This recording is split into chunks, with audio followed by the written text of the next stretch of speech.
musicians were film geeks, and that, you know, just that's the mecca for us. So it was amazing. Just, you know, we appreciate your reaction to the film.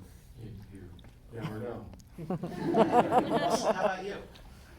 No, it was pretty surreal because we go into Cannes because the project, we had this project that we thought 9 years ago. Actually, we had it completed as what we thought was going to be Sparks' next album, and that it was something that we could tour with, do a narrative presentation, and would be the two of us. I would be maybe poorly doing the Adam Driver role, and Ron would be doing the conductor, and then we would have a female opera singer that would be the Vivian Cotillard role. And then 8 years ago we went to Cannes, and we were introduced to Leos Carax.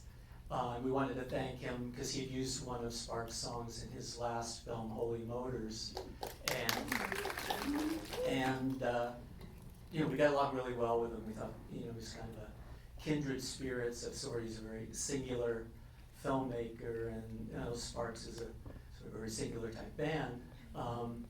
And in any case, we got back to LA after that, and we thought we would just send Leos this project, just not hoping for anything, not expecting anything, just out of interest. And he got back to us and he said he really likes this. Give him a couple weeks, and he got back to us and said, I'd really like to direct this. This is my next film.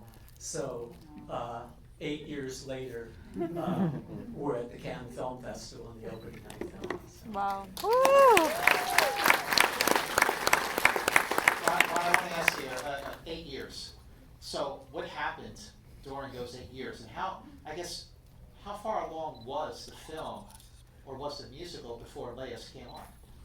It was pretty well developed, actually, even 8 years ago. I mean, Leos being such a personal director, he made clear that he would need some input into, you know, maybe making the characters more rounded, because our original concept was that it was a theater piece, and for a film they needed to be maybe a little more complex. And he also at certain points requested new songs to be added.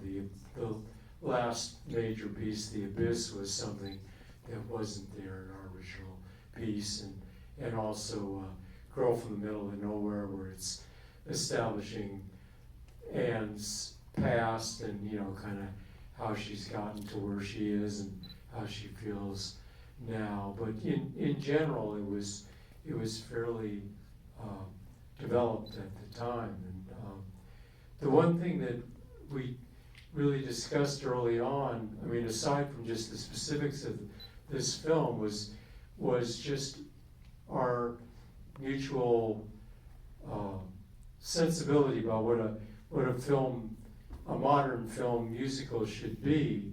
And I mean, the one thing that Leos stressed, and we were relieved to hear it because we kind of feel the same way, is just, it sounds really banal, but just that all the characters should be delivering the lines that they're delivering with total sincerity, that it isn't being done with any kind of winking going on.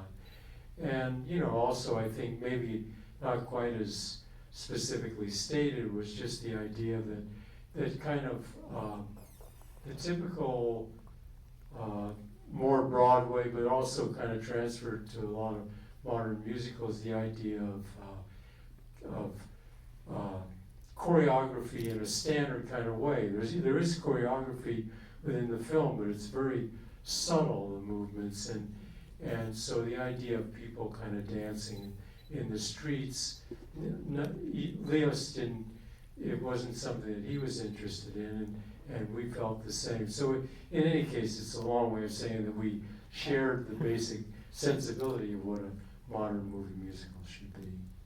Russell, I'm curious, when you're writing music for your albums, for Sparks, and you know, with this year being the 50th anniversary of your debut album, which is incredible. My question is like how did you approach writing music for this versus how you normally approach writing your music? Well, I mean, every time we set out to do a new album, we try to do something that we think is pushing things within the confines of pop music, because we still really love pop music and think that there's fresh ways to do really modern, provocative pop music. So in any case, doing a narrative form was another way for us to kind of channel what we do musically and to be forced to do something that was not within our comfort zone necessarily, and kind of not knowing exactly where it would lead. And so there's, you have like a lot, in a certain way, there's more freedom in this form to be able to just try things, because sometimes within pop music things seem to be a bit more strict, and so this kind of, in a way, kind of opened us up to be able to try things, and that was basically, it was a blessing to be able to try something, just another form. The other thing is that we didn't worry about abrupt changes stylistically within the film. I mean, I know that some musicals, it's important that there be kind of a consistency of the musical tone in addition to the narrative kind of continuing through. But for us, it didn't matter if there was an abrupt kind of moment that where from one scene to another scene where you just are kind of jolted a bit. And maybe that's a part of just the fact that we've worked through the years on just discrete songs, but we felt as long as the narrative is continuing that it's okay if the pieces kind of are jarring next to each other. I mean, the one thing that we wanted to do was to have it pretty much wall to wall. I don't know if you would always call it singing, but some are more traditional songs, and then some are kind of sung spoke, but everything done within a musical context where most of the vocals are being done within a rhythmic structure that isn't always naturalistic. Yeah, the music it's a rhythmic dialogue, and it avoids a lot of the tropes that you get from a movie musical. But you mentioned your film geeks, so I gotta ask, like were there films or musicals that inspired you from the beginning on this, Russell? Yeah, well, we really like stylistically something more like Umbrellas of Cherbourg, where it's done in a really naturalistic way, and people aren't kind of breaking into song. You sort of accept after 30 seconds. You kind of accept. You don't even realize that people are singing anymore, I think, and that you can have pieces of music dealing with kind of mundane situations, like the opening scene of Umbrellas of Cherbourg, when there's a mechanic in a garage talking, amongst just singing, but there's other mechanics within the garage, and you kind of just buy into that sort of thing. So we kind of respond more to that than to kind of the more Broadway breaking into songs sort of musicals. When I was watching the film for the first time, I was really thinking back to it just makes so much sense that you would write a musical, because I mean your albums have always been not just one step ahead, but like 3 steps ahead. And so my question is, was this your first attempt to do a musical, or had you attempted a musical before, and with who? Yeah, we had. Well, we did one project a couple years back called The Seduction of Ingmar Bergman, and Ingmar Bergman, and it was a radio music drama that was commissioned by the Swedish National Radio.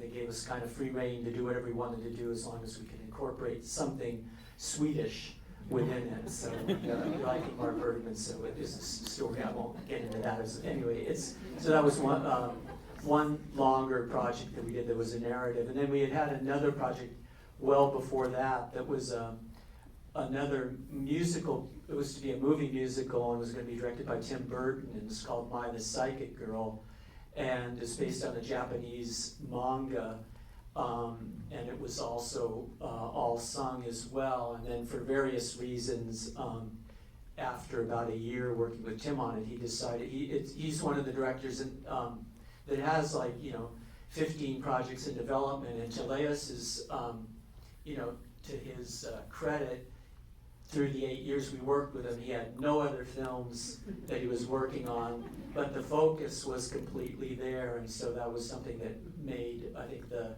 real bond between us and Leos just be so strong. And so in any case, the My the Psychic Girl project ended up not happening. But so those are the two other movie musical projects. We're working on something else now new too. So. Woo.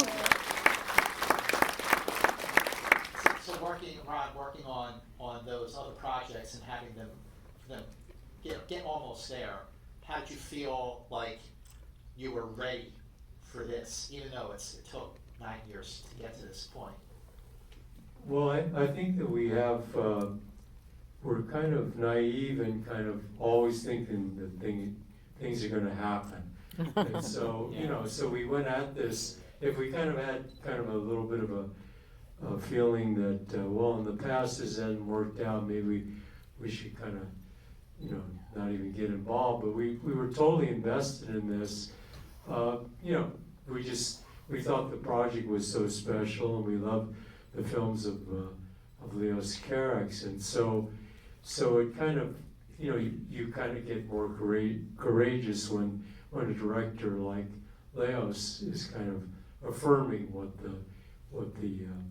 the writing is, and at least in a very general way. So I think the one thing that we did gain from the earlier projects is kind of some technical skills about how, we're not saying the way that we did it is the only way to do it for sure, but for us, a way to incorporate dialogue into music, and we feel more comfortable doing that than we would doing a soundtrack. I mean, there's so many people that are really skilled at that, and it's a very special kind of technique, and we actually feel more comfortable doing the incorporation of dialogue within a musical context.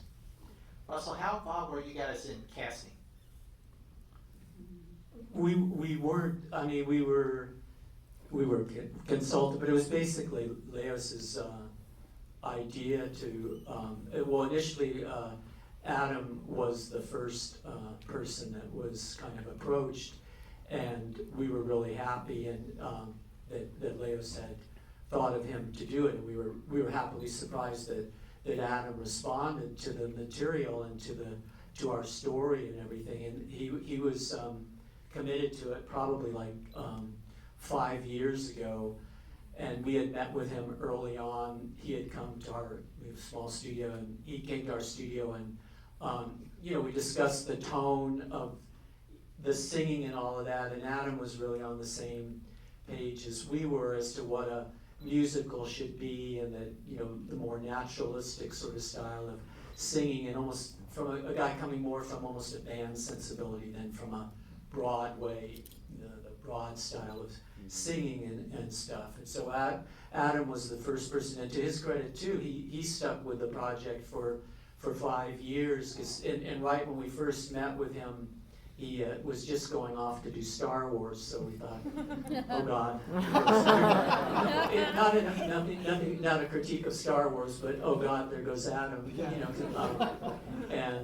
But to his credit, he stuck with this film, and he did it, and then Marion Cotillard was next to say she wanted to do it, and Simon was kind of there's a lengthy story about him getting involved in the film too, where he Leos is really kind of an inscrutable sort of person, and so Simon really wanted that role, which is great, and we were rooting for him, but he, you know, he would go for auditions. And one thing with Simon, well, with Leos, is that he wanted the piano playing to be real by someone who actually could play it on camera and act. And the one piece that he does is when he's playing piano it's a pretty difficult piece to play it on its own, but then to be acting it as well at the same time. So Leos wanted to have an audition tape from Simon to see how he could handle not only the keyboard playing but also the acting. So he would submit. You know, he learned the part really well, and he would give it to him. And Leos is pretty, you know, he just kind of sits there and didn't give a lot of feedback. So Simon was kind of in the dark for several months whether he got the role. And eventually he got the role. We think Simon did a really amazing job in the film. Ron, what was behind the decision? Because Simon is playing the keyboards live, but also when Mariana and Adam are singing, it's not pre-recorded. They're also singing live. No, that's really something that Leos wanted to have, and that makes it different than a lot of other musicals. Nothing was lip synced in the film, and so I don't know how. You know, we had the advantage when we were doing our original version, where it's making just a recording, and but to be able to do that kind of acting, like what Adam did in the film, and to sing at the same time and to do it live is really special. And so he was, though, kind of paranoid sometimes that he was doing a service to what we had written. So one time after one of the takes, he came up to us and he said, "Man, I hope I didn't fuck up your music." We said, "On the contrary." It's pretty amazing.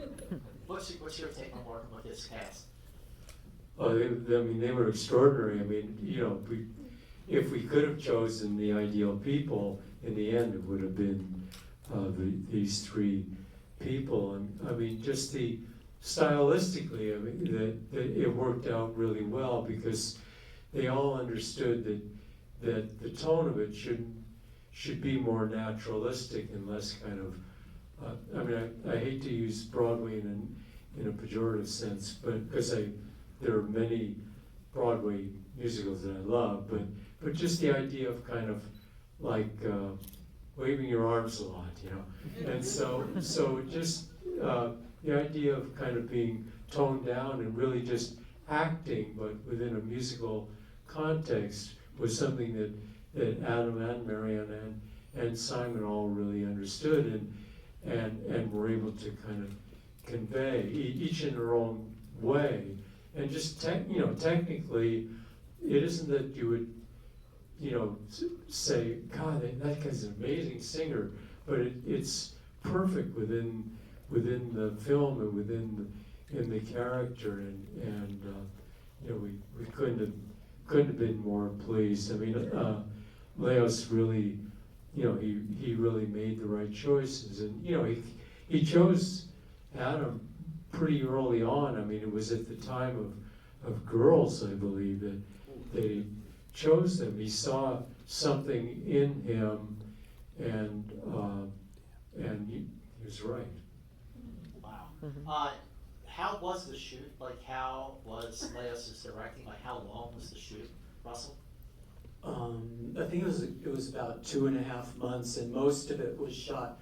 Oddly, it's supposed to be taking place in Los Angeles, and the majority of it wasn't shot in Los Angeles. It was shot in Brussels, a lot in Belgium, a lot in Brussels, and a lot out in some other cities in Belgium, and then a little of it was shot in Germany, and then the opening scene, "So May We Start," was shot here in LA, obviously, and they actually tried to see if they could find a street it was in Germany, it was at the end of the shoot in Europe, to see if we could find a street in some German city. They were scouting, and they couldn't make it work on any kind of level to make it, because they also wanted to have the recording studio like it is, and then we all go out onto the street, so there was no way to kind of simulate Santa Monica Boulevard in Germany. So Yeah, so it was about 2.5 months at most in,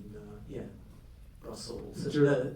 the boat scene, the scene in the storm, was shot in Brussels, and it, shot in the, studio that's supposed to have the biggest water tank in all of Europe to shoot scenes like that, and we were really happy that, we discussed with Leos how that scene in the storm would be shot, the possibilities in it. Originally, he was debating between doing it on a set or else doing it in the ocean, and we were so happy that he decided on doing it more artificially, like it was shot. We just think it's really beautiful that scene, how, you know, it has rear projections and everything, and but it gives it such a tone to the scene that would have been different if it had been shot in the ocean. So how has working, like writing the dialogue, writing the music, writing the film, and working on your first movie musical like this, how do you think that will shape your music going forward, Ron? Well, one thing, we want to do this again, so that's how it shaped it.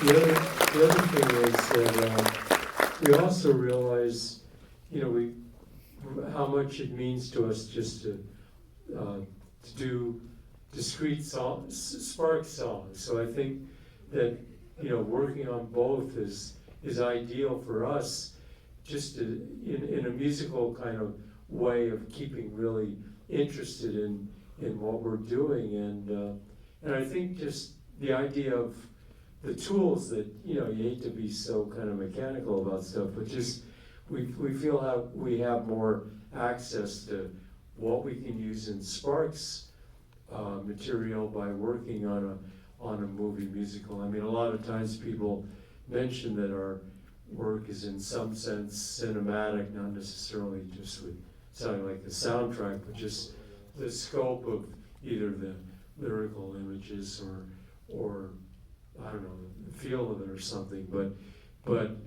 I think even that working on a musical like this, we have more access, I think, to musical avenues in what we're doing as Sparks. But we definitely have the bug, for better or worse, now to do another movie musical. We just enjoyed the process so much. I mean, there is a relinquishing of control, because when we're working on our albums, Sparks albums, we're kind of, you know, complete masters of our fate, where we're willing to accept, you know, whatever the outcome is. But you know, it's obvious that film is like such a collaborative process, and especially with a director as kind of personal as Leos is, you have to kind of come at it with the understanding that it isn't going to always be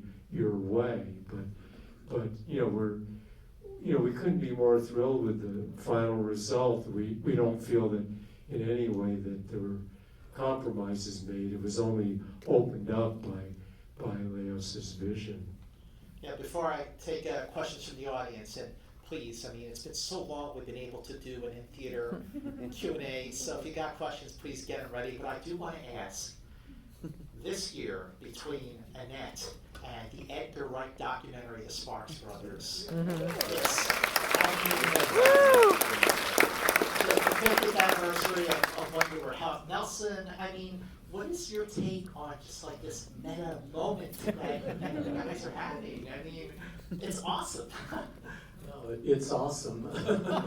It's bizarre, because when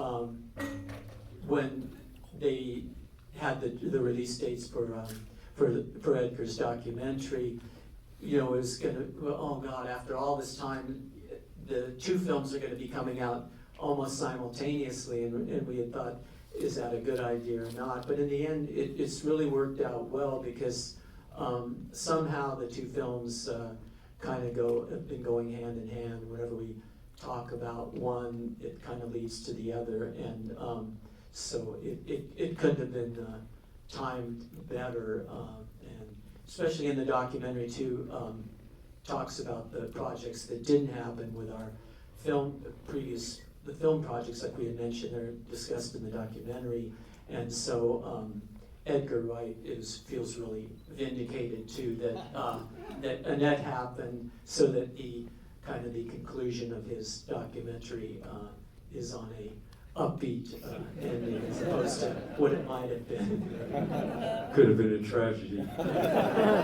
What's your take on all that, on this year? No, it's amazing because we waited 50 years to have a film project, and then all of a sudden, within kind of a month, there were 2 films at the same time. And we're so pleased because we're going to be touring early next year, and just from a very from a selfish point of view, the reaction of the tour is stronger than it might have been because of the films, and so we're really looking forward to that. I mean, it's another way. I mean, I mentioned just that how just working on a film project and your own albums kind of helps to kind of keep vitalized, but also working so long on a movie musical thing, you kind of also feel like you're being released in a certain sense to be able to play in front of a live audience, and we're really looking forward to that. Okay, who's got 2 it? nights at the Disney Hall. Oh, wait, I saw right there. Yeah, you. Nice and loud. I thought the puppet was really incredible, and I wonder, whether that was part of the idea of the project from the beginning, and as well as what you say the significance is of it changing to the real girl at the end, and then separately what the logistics of working with the puppet were and how it looks so great, just the movements of it. Working with the puppet. Well, the idea to have the puppet was Leos's idea to have Annette be in that form. In our original version, it was going to be a stage version of this, and so working on the budget that we normally work at, it was going to be a doll that we would get from Toys R Us or something, in a carriage, and it would suffice. So in a certain way, it was going to be a doll, but then obviously Leos took it and made it into something we think is really beautiful and really poetic with how the puppet acts, and how the actors also act with the puppet too. That it's really believable that it's not a puppet to them. It's a child, and they really act with the child in that sort of way. We thought it was amazing how they would give it life, and it's a French puppetry company that Leos had picked to do the actual dolls, and he had auditioned actually. Companies, there's a Japanese company that was up for doing it, and another American company, but he finally went with this company, and they're really great, and they're just so it's their life, these puppets. They treat them like they're actually children too. It was really amazing to see, and there was four of the dolls that were used, and they're sort of slightly different ages of the different dolls, and in various scenes it would depend on the actual setup of the shot, whether in some scenes, like in the scene in the when Adam's rowing in the boat going onto the island, there's actually someone underneath the boat in the body of the boat, laying on their back, that's actually manipulating the doll, and they have like a monitor and could actually see how Adam was reacting at any given time. And so sometimes it was them off screen or hidden somehow manipulating it, but in other times, like when Marianne is doing the scene, the scene with the baby, and she's twirling around, it's actually, she's she's manipulating the doll, and when Simon is singing in the hotel room in Rio, it's him having to hold the doll, and he's got a device to manipulate the doll's movements. So not only is he acting and singing and moving this doll at the same time and making it look realistic, and it was a real feat. So it was a combination of those kind of techniques that we used. And there was a third next part. Oh, you mentioned about the significance of it being a doll. Was that? I mean, the real girl at the end. Oh, sorry. Yeah, right. I don't really know. You know, we just thought it was a really beautiful touch. We were surprised as well. It wasn't. It was Leos's idea to do that, and I just think having her transformed into a real human was, there's just something beautiful about it. And I'm not even sure I know what the answer is. People are going to be writing about this for years. I think someone over here had a question. Yeah, you with the mask.